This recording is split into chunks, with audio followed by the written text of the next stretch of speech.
If you would, open up to Psalm 105. Psalm 105.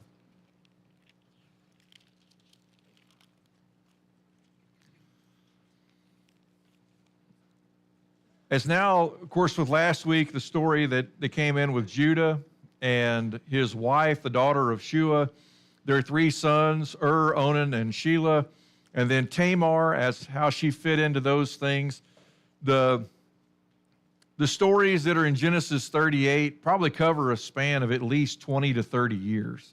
And so they kind of get nestled there in between Joseph at the age of 17 being sold off by his own brothers to go down to Egypt.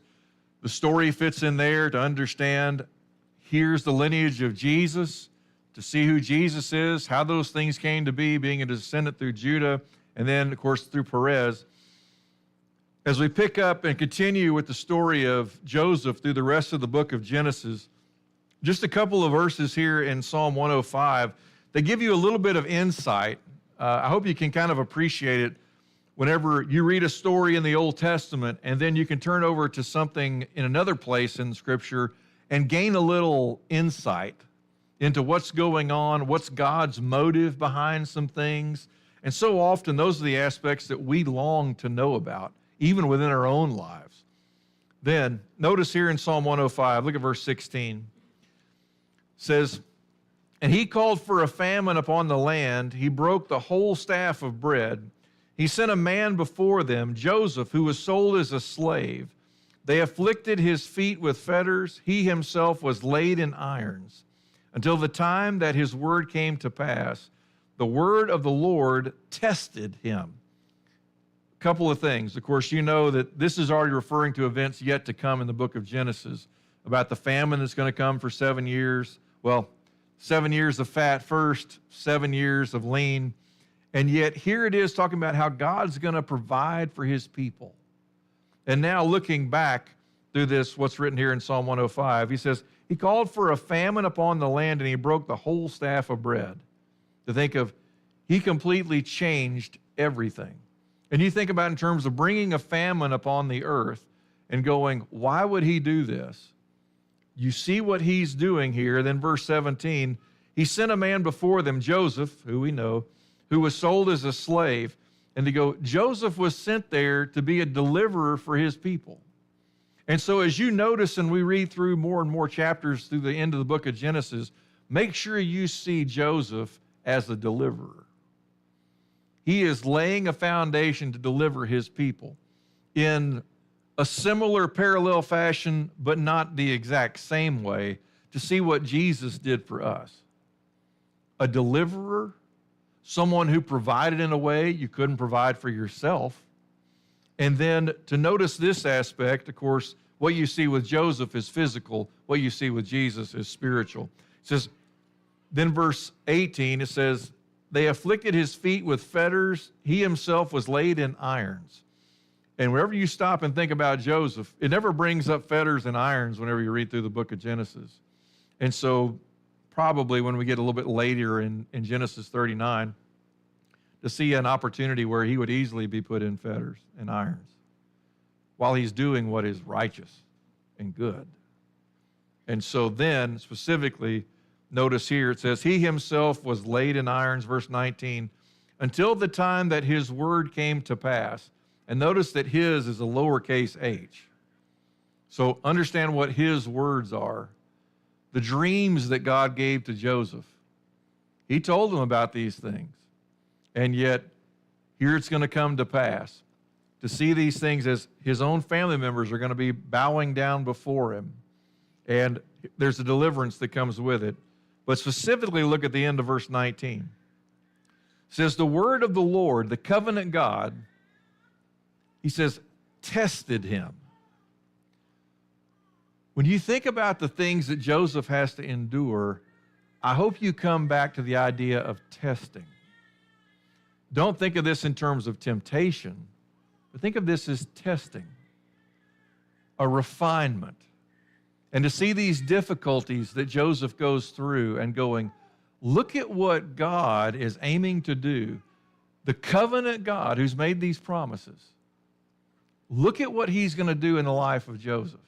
Now, come back to Genesis 39 and look at verse 1.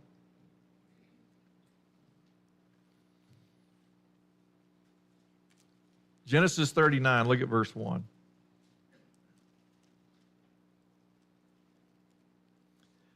Now Joseph had been taken down to Egypt, and Potiphar,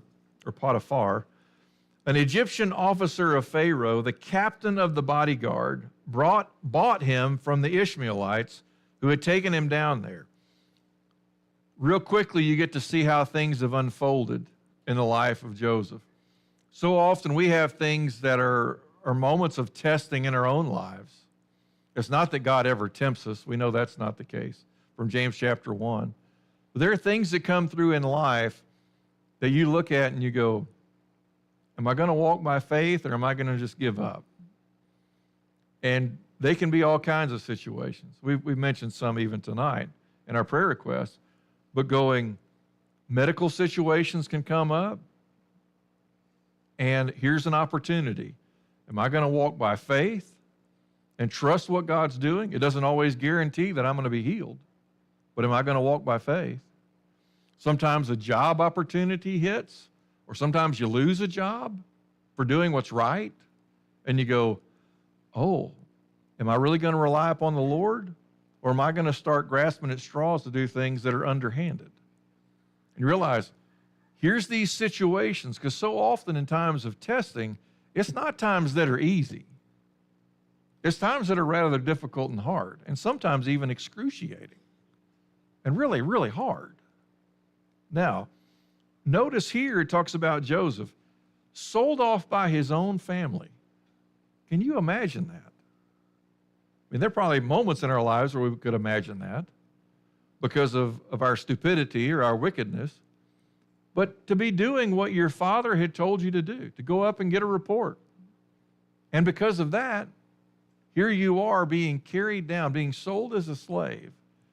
And now you're on your way down to Egypt, completely unknowing what is about to unfold. You talk about uncertainty. Sometimes we feel like, oh, I have certain things that are uncertain in my life. Can you imagine being in this situation as a 17-year-old? Now, over the course of Genesis 39, you're going to see Joseph go from the age of 17 to the age of 28 in this chapter. So understand, we're covering a span of more than a decade. So here he is, 17 years old. He's sold to Potiphar. Potiphar in the Egyptian language literally carries with it, he whom Ra has given. Ra is the Egyptian sun god. Pharaoh is considered to be the son of Ra. And so here it is, and yet here's Potiphar, who's seen as, this is Ra's gift. That's what his name means. And to go, and he's an Egyptian officer of Pharaoh. So he's not somebody who's just a commoner. This is someone who is in charge of those who protect the life of Pharaoh. To be this close to the leadership, to the king of Egypt. Then he says, the captain of the bodyguard bought him from the Ishmaelites, doesn't tell you how much, who had taken him down there. I want you to notice a phrase. It's going to show up 4 times in Genesis chapter 39 with Joseph. It's going to say, and the Lord was with him. It's going to bring it up in verse 2. It's going to bring it up in verse 3. It's going to bring it up in verse 21. It's going to bring it up in verse 23. And to see what that means in the midst of all these difficulties. Notice verse 2 and 3. The Lord, the covenant God, was with Joseph. So he became a successful man, and he was in the house of his master, the Egyptian. So you know that Potiphar is not just an Egyptian officer, he is an Egyptian. Verse 3, now his master saw that the Lord was with him, and how the Lord caused all that he did to prosper in his hand. Potiphar could sit back and watch how things went with Joseph. Enough to know here he is as an Egyptian whose name is tied to Ra, the sun god. And yet he looks at what Joseph is doing in his own household, and he recognizes your God is with you. The covenant God, Yahweh, he is with you. It seems like everything you do, it always turns out prosperous. Now, here's something I want you to make sure that you lock in. Do you typically think about God is with somebody who got sold off by his own brothers? You mean now you have to work as a slave and the Lord is with you? Those are not typically the kind of things we think of that happen to someone that the Lord is with. We think of, oh, that means they have freedom. Oh, that means that they don't have to submit to somebody to be over them. And yet you notice, here is where it is with Joseph, and it says he became a successful man as a slave. Here's something else. I just kind of want you to think about this as it goes through the Old Testament. There's only a handful of people, well, more than 5. There's more than a handful of people in the Old Testament where it talks about that the Lord was with them. Who would you guess it talks about? I'll pose it this way to start. Who would you think? You would think Job, but Job is not one who's mentioned that way. Even Abraham is not mentioned that way. David is one. David is mentioned that way, and it talks about it specifically in 1 Samuel 18:12. And it talks about how that Saul, King Saul, could see David, and he could see that the Lord was with him. And at that point in time, Saul, the Spirit of God had already left Saul. But Saul could see, look at what's going on in David's life. It could be seen on the outside in, even by someone like Saul, even an outsider like Potiphar, of going, Lord's with you. The covenant God is with you. There's nobody else in the book of Genesis that's mentioned that way, the Lord being with. There's some other people in the Old Testament. Joshua, in the book of Joshua, talks about, and the hand of the Lord was with Joshua. In the book of Judges, it talks about all the judges as being those that the hand of the Lord is with the judges. Samuel is another. We've already mentioned David, King Hezekiah, King Jehoshaphat. All of those are people that says that the hand of the Lord was with them. When you think about those people, Joseph, Joshua, Judges, Samuel, David, Hezekiah, Jehoshaphat, what do you see as the commonality among those men in terms of their character? What do you see?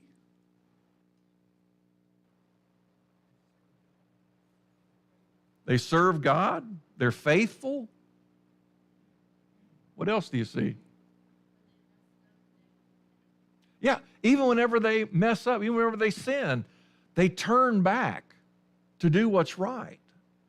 And so you look through this chapter in Genesis 39 and we go, the hand of the Lord is with Joseph. And you're going to see what all that entails.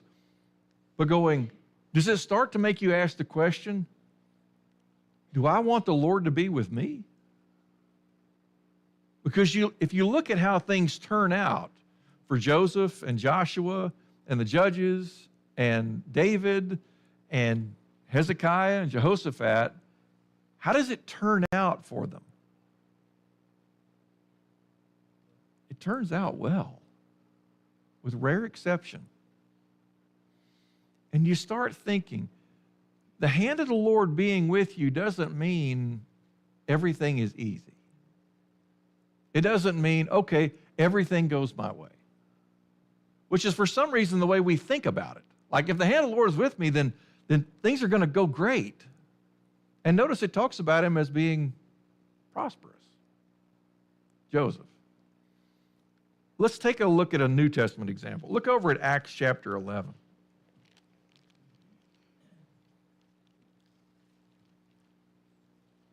Acts chapter 11.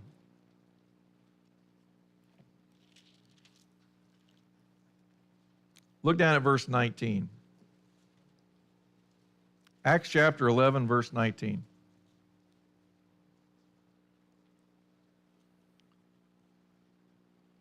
So then those who were scattered because of the persecution that occurred in connection with Stephen, remember Stephen had been stoned to death in Acts chapter 7, made their way to Phoenicia and Cyprus and Antioch, speaking the word to no one except the Jews alone. But there, talking about in Antioch, were some of them, men of Cyprus and Cyrene, who came to Antioch and began speaking to the Greeks also, preaching the Lord Jesus. And the hand of the Lord was with them. Look at what they're doing. They're taking the word of God and they're preaching it to who? Not just Jews anymore. It's going to Greeks. And they're coming to faith. And you notice this, and the hand of the Lord was with them. And it says, and a large number who believed turned to the Lord. The news about them, verse 22, the news about them reached the ears of the church at Jerusalem, and they sent Barnabas off to Antioch. They wanted a first-hand account. They send Barnabas, the son of encouragement. That's where he got that nickname from the apostles. They send him up to Antioch. It says, then when he arrived and witnessed the grace of God, God's grace upon them, not just the Greeks, the grace of God even upon those men of Cyprus and the men who were preaching and teaching. And the people, he says, he rejoiced and began to encourage them all with resolute heart to remain true to the Lord.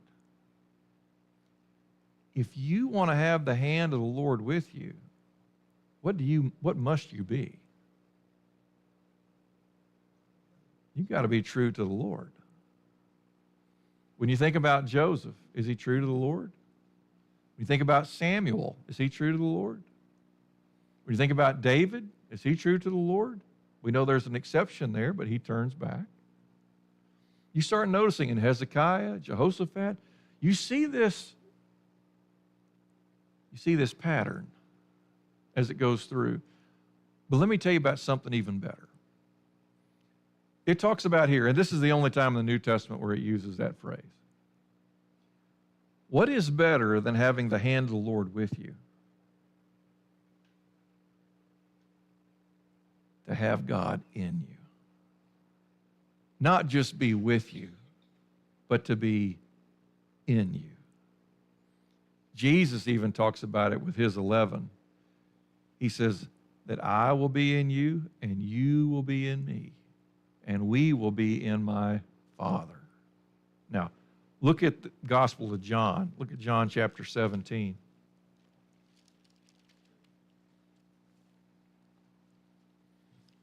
John chapter 17, look at verse 20.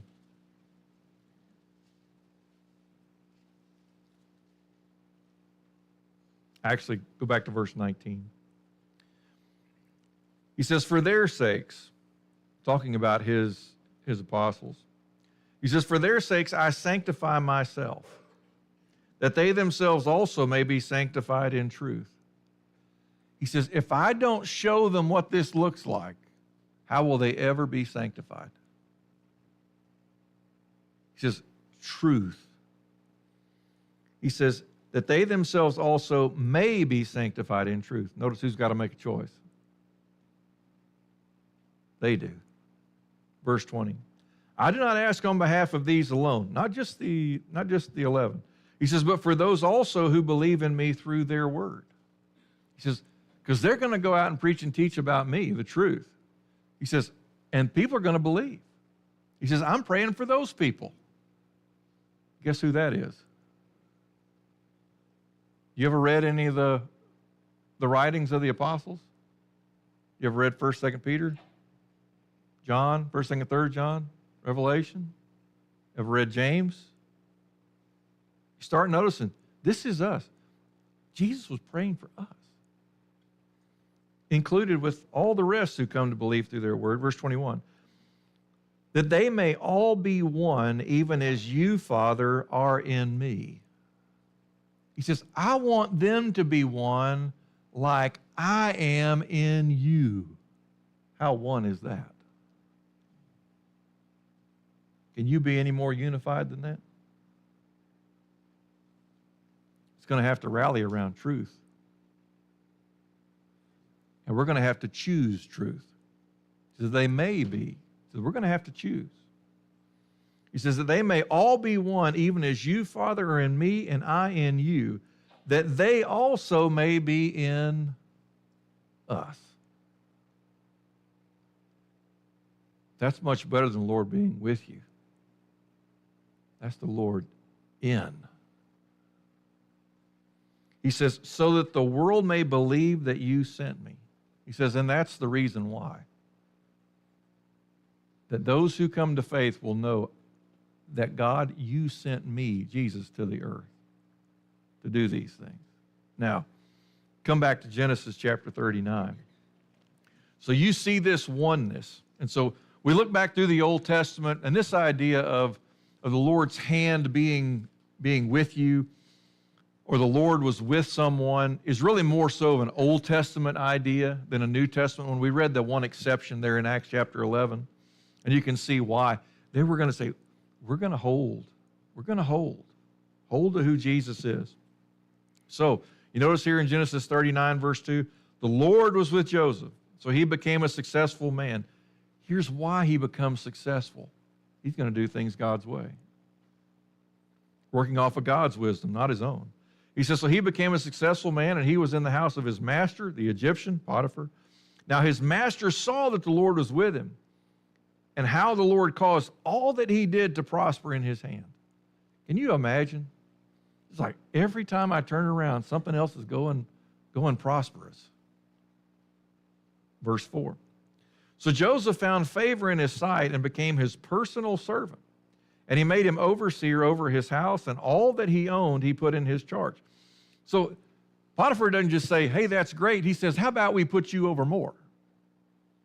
He doesn't say, oh, you know what? I see that everything's going well in your hand. I don't want to give you too much. You ever been the worker in the office that things are going well because you're walking according to Christ, not just because you're great at what you do, but just because you see what the Lord is doing. He's opening doors you can't open for yourself. And then all of a sudden, the boss turns around and goes, you know what? I think I want to give you more to do.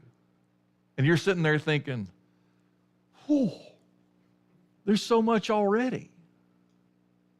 And then what does the Lord give you the strength to do?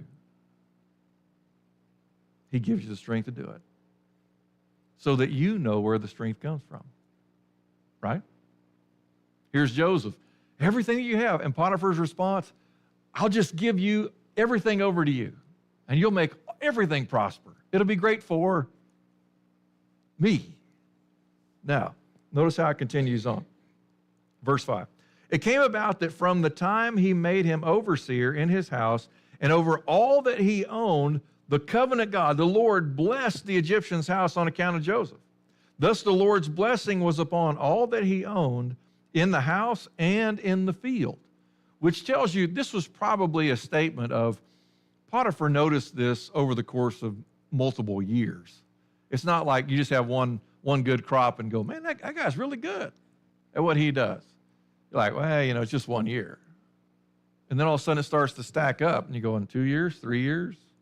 What are you dealing with? It doesn't give you a time frame necessarily. But understand, you're talking about multiple years here.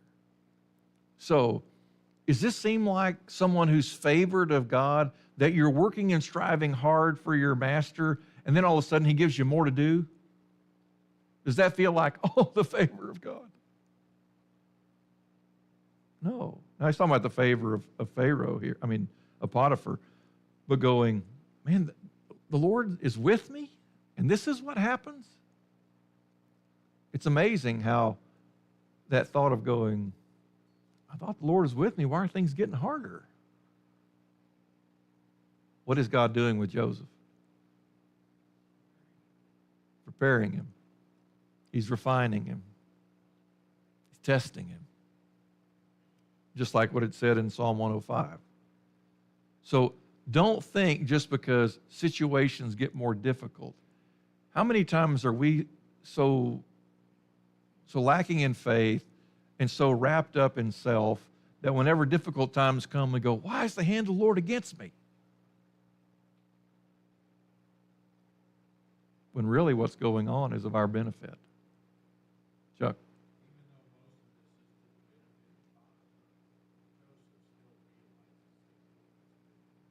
Right. And to think sometimes there's situations where here you come into, I'm going to say a job situation, and all of a sudden things get much better.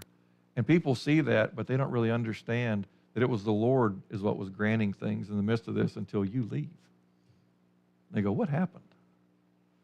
Notice how it continues. Verse 6.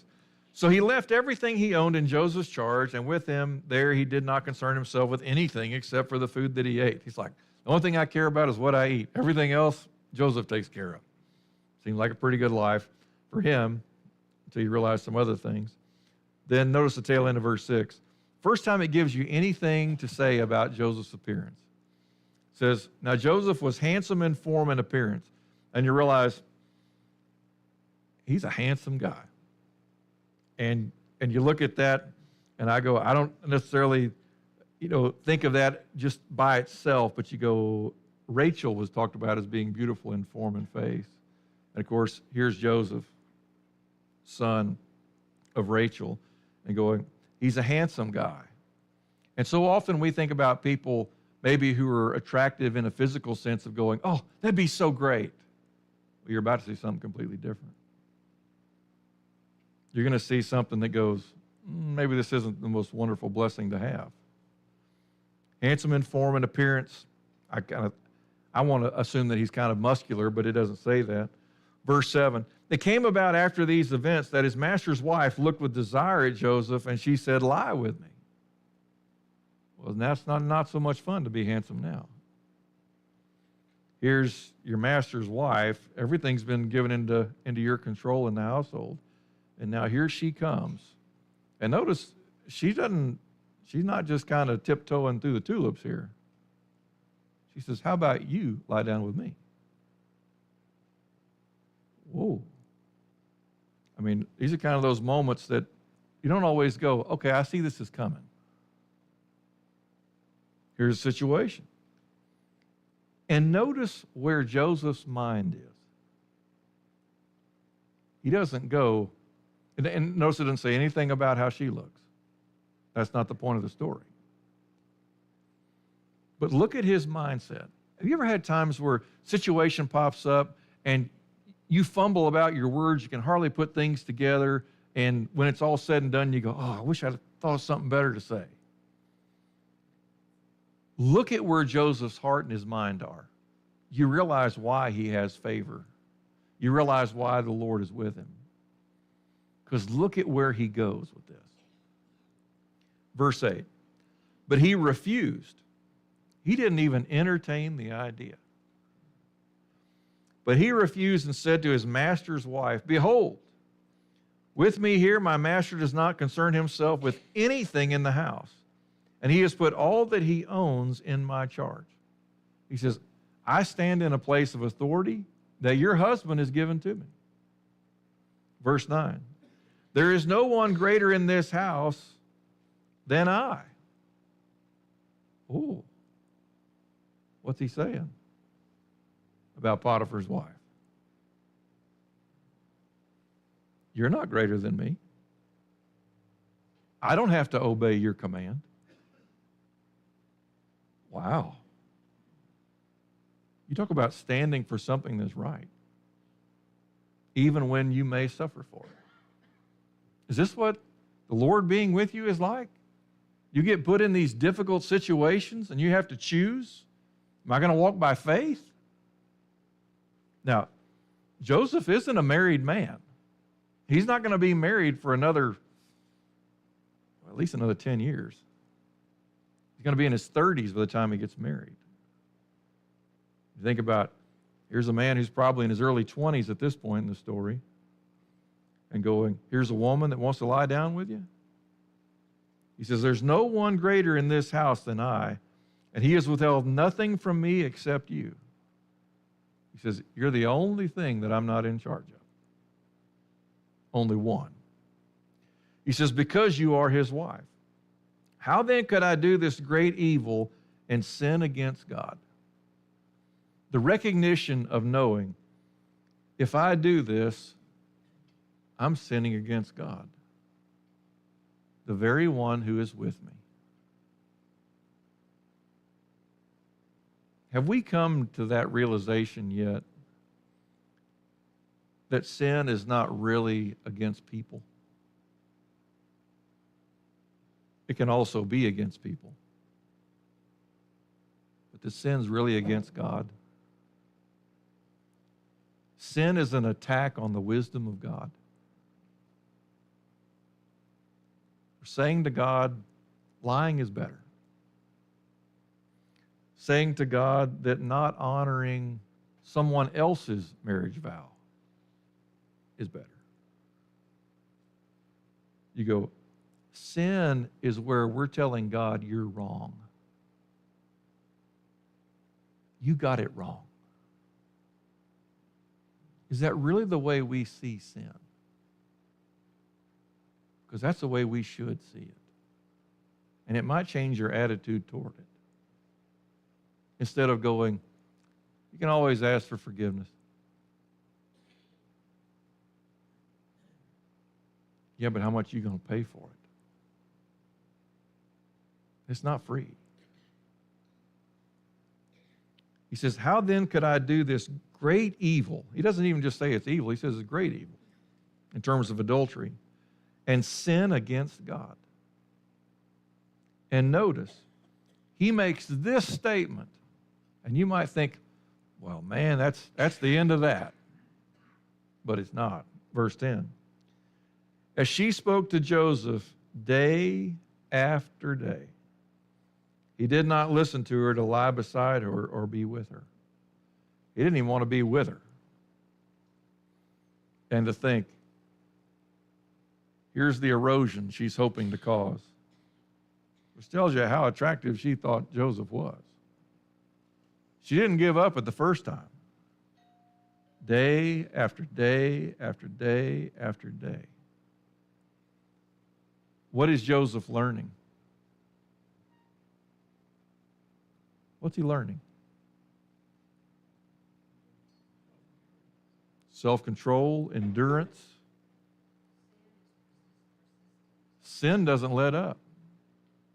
It doesn't say, okay, you won today, so we're never coming back. You go, you're going to have to be steadfast and keep on going. It doesn't tell you what he said any other day. It just tells you the first one. Now, notice how this goes on. Verse 11. All of a sudden, her great desire for him turns, like things often do. Just when you thought it was bad, sin doesn't go, oh, that's enough. I give up. Verse 17. Now it happened one day that he went into the house to do his work. Notice he's still working. Here he is at work. And none of the men of the household was there inside. She caught him by his garment, saying, lie with me. You got an exclamation point after that one? It does in my translation. I mean, she is flat out commanding him, commit this evil with me. Now, she doesn't see it that way probably, but he does. And he left his garment in her hand and fled and went outside. He'd rather be down a garment and flee away than to even entertain the idea of staying around. Do you see conviction inside of Joseph? And you see the determination inside of Joseph? Can you see why the Lord is with him? He's going to keep on honoring God.